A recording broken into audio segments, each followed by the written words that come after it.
Hello everybody. In today's tutorial, I will show you how to merge two columns on your worksheet of Microsoft Office Excel.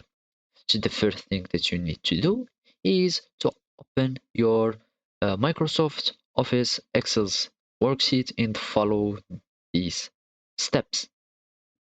So now we need let's select the columns that we want to merge, for example, these two columns, and then I will go to the cells formatting. You can go it from anywhere from these format cells. As you can see, either I click on this expand button, it will take me to the format cells window. I click on this one, it will take me also to the format cells window, and etc, etc. So now uh, I need to go to my format cells. There is another way to go to this pop-up window is by just right clicking after you are selecting your columns and go to the format cells, and you will have this pop-up window. Now we need to go to the alignment. So here we will find this button that is called alignment. As you can see, there is something has to do with the text control, and now we want to merge the cells.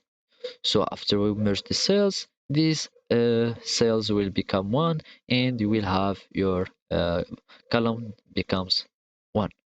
So after I do that, now I have uh, my column that's becoming one. So whenever I go, let's uh, just do like that and wrap text, and as you can see, it's have